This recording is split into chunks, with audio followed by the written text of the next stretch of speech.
Bismillahirrahmanirrahim. Assalamualaikum warahmatullahi wabarakatuh. Selamat pagi anak-anak kelas 6. Bagaimana kabarnya hari ini? Semoga kalian selalu dalam keadaan sehat dan senantiasa dalam lindungan Allah Subhanahu wa Ta'ala. Nah, hari ini kita akan belajar tentang perkembangbiakan pada tumbuhan. Anak-anak, perlu kalian ketahui ya anak-anak, bahwa salah satu ciri makhluk hidup adalah berkembang biak. Perkembangbiakan itu apa ya? Nah, perkembangbiakan itu adalah kemampuan makhluk hidup untuk menghasilkan individu baru yang sifatnya sama atau menyerupai induknya. Itu namanya perkembangbiakan. Sekarang tujuan perkembangbiakan itu apa saja? Nah, tujuan perkembangbiakan itu satu, untuk menghasilkan keturunan sehingga dapat melestarikan jenisnya. Yang kedua itu mempertahankan jenisnya supaya tidak punah. Sekarang cara perkembangbiakan itu ada dua anak-anak, yaitu perkembangbiakan generatif dan perkembangbiakan vegetatif. Perkembangbiakan generatif itu apa? Nah, perkembangbiakan generatif itu adalah terbentuknya individu baru yang didahului oleh peleburan sel kelamin jantan dan sel kelamin betina.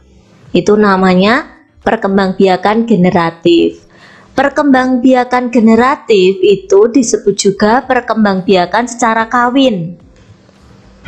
Sekarang perkembangbiakan vegetatif itu adalah terbentuknya individu baru tanpa didahului oleh peleburan sel kelamin jantan dan sel kelamin betina. Perkembangbiakan vegetatif disebut juga perkembangbiakan secara tak kawin. Ciri-ciri perkembangbiakan generatif: satu, adanya peleburan sel kelamin jantan yaitu serbuk sari dan betina namanya putik. Yang kedua, sifat keturunan bervariasi, itu adalah ciri-ciri perkembangbiakan generatif, contohnya jagung. Nah, kemudian bunga ya. Selanjutnya, perkembangbiakan secara kawin. Alat perkembangbiakan secara kawin atau generatif pada tumbuhan adalah bunga.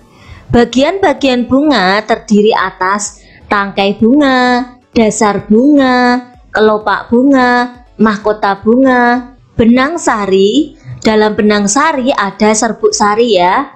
Kemudian ada putik berada di dalam bakal buah. Nah, di sini ada gambar bunga sempurna ya anak-anak ya. Kalian perhatikan. Nah, gambar ini kalian perhatikan ya anak-anak. Ada gambar tangkai bunga, kemudian dasar bunga, kemudian kelopak bunga, kemudian bakal buah, lalu kepala putik. Nah, kepala putik, kemudian benang sari. Ada mahkota. Tangkai bunga, dasar bunga, kelopak bunga, bakal buah, tangkai putik, kepala putik, benang sari, dan mahkota. Itu gambar bunga sempurna ya anak-anak. Selanjutnya kalian perhatikan, benang sari merupakan alat kelamin jantan. Di dalam benang sari terdapat serbuk sari yang merupakan sel kelamin jantan.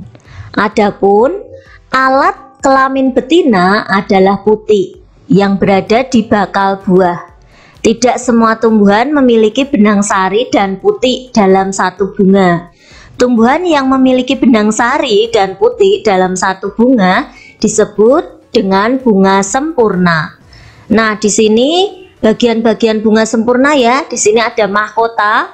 Mahkota ini membuat bunga menjadi indah karena disebut dengan perhiasan bunga.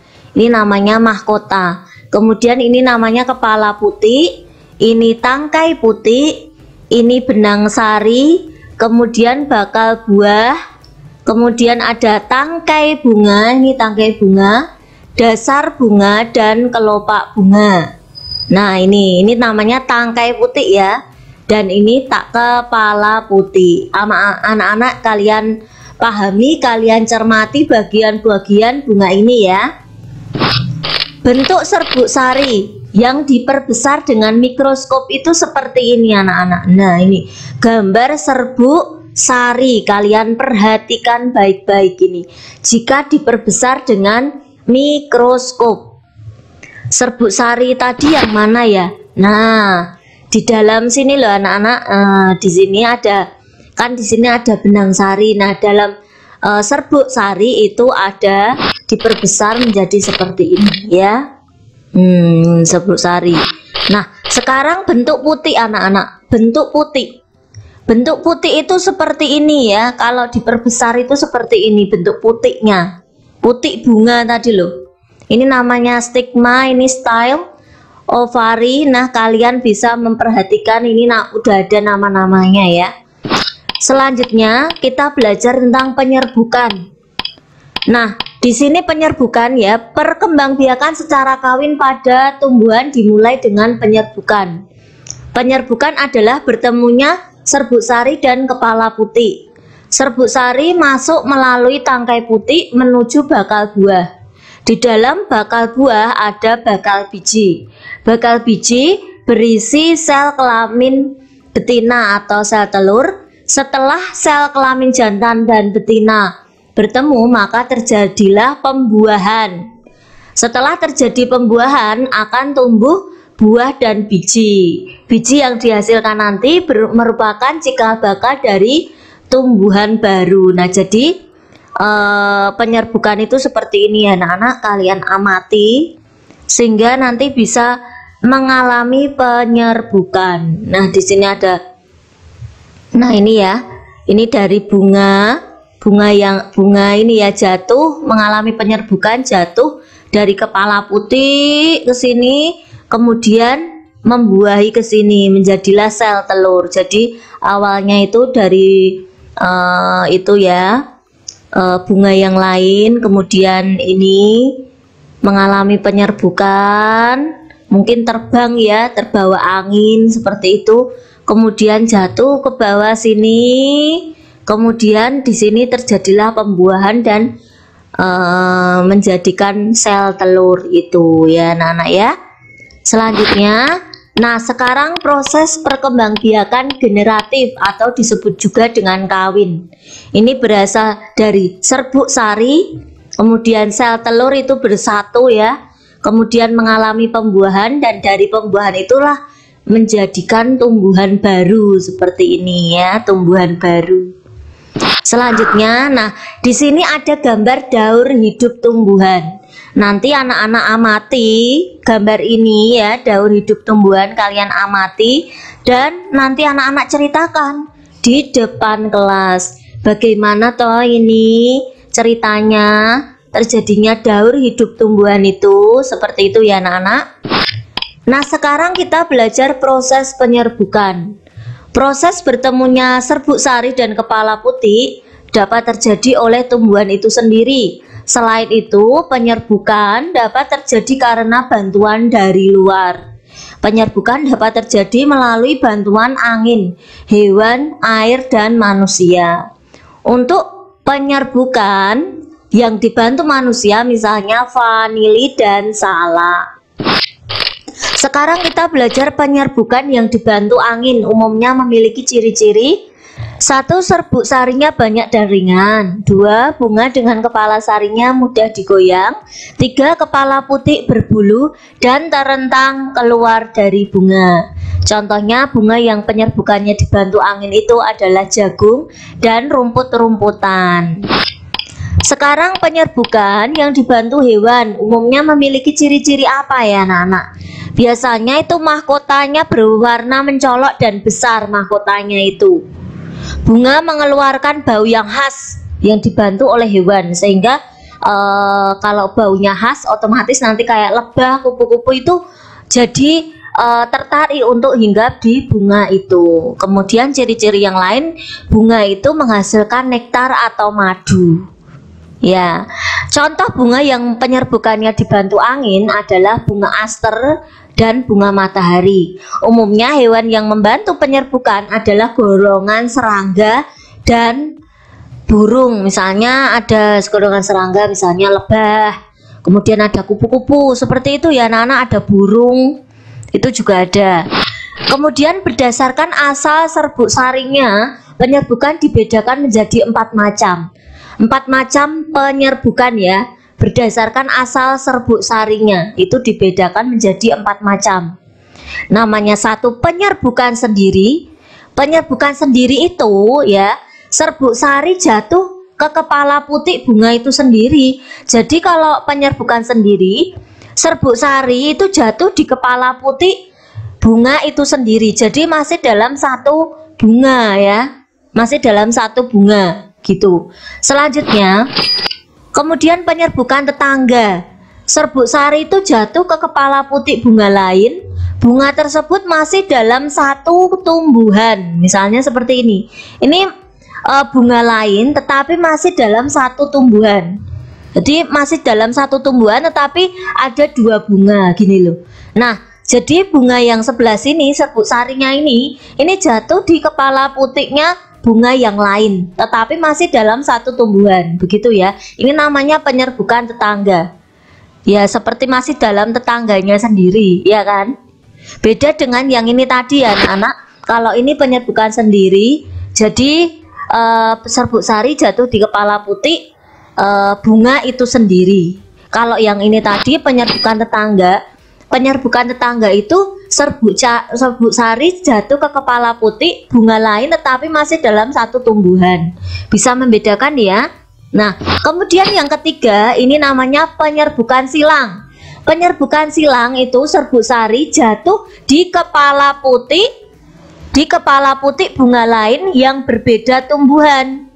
Tumbuhan tersebut masih satu jenis, misalnya jagung. Jadi serbuk sari jagung, ini tumbuhan jagung yang pertama, ini yang kedua. Jadi serbuk sarinya jagung ke satu, ini serbuk sarinya ini jatuh di kepala putik itu nanti jadi kepala putik jagung yang lain.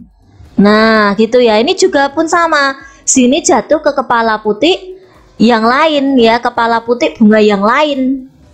Ini namanya penyerbukan silang. Jadi ini berbeda tumbuhannya. Maksud saya itu bunga lain yang berbeda bunga tetapi masih jenisnya itu sama gitu loh. Tumbuhannya berbeda ya, tumbuhannya berbeda, letaknya beda, nandure beda, gini kayak gini, tetapi masih apa, satu jenis, podo-podo wet jagungnya gitu loh. Sama-sama tumbuhannya itu namanya sama, jenisnya sama, tetapi berbeda bunganya gitu loh anak-anak. Jadi silang. Kalau digambarkan itu namanya silang. Kalau digambar itu seperti silang. Jadi bunga sini, kepala serbuk sari sini jatuh di kepala putik bunga yang lain, ini pun juga mengalami penyerbukan silang. Begitu ya anak-anak. Kemudian yang keempat itu namanya penyerbukan bastar. Apa toh itu penyerbukan bastar? Penyerbukan bastar itu adalah serbuk sari jatuh ke kepala putik yang masih satu jenis. Jadi masih dalam satu jenis ya. Jadi serbuk sarinya itu jatuh ke kepala putik lain yang masih satu jenis. Namun bunga tersebut berbeda varietasnya. Misalnya sini warnanya orange, sini warnanya ungu, misalnya seperti itu. Jadi berbeda varietasnya. Bisa dipahami ya? Kalau bastar itu serbuk sari jatuh ke kepala putik yang masih satu jenis tetapi berbeda varietasnya. Itu namanya penyerbukan bastar. Oke, sudah selesai ya anak-anak. Jadi penyerbukan itu ada 4 ya, berdasarkan asal serbuk sarinya ya. Yang pertama tadi apa, masih ingat gak? Yang pertama tadi adalah penyerbukan sendiri, kemudian penyerbukan tetangga, kemudian penyerbukan silang, dan penyerbukan bastar. Oke anak-anak, cukup sekian video pembelajaran dari Bu Guru. Semoga bermanfaat ya anak-anak. Jangan lupa like video ini, subscribe, dan nyalakan lonceng notifikasinya, supaya jika Bu Guru membuat video pembelajaran yang terbaru, anak-anak bisa tahu dan langsung menontonnya. Cukup sekian anak-anak. Wassalamualaikum warahmatullahi wabarakatuh.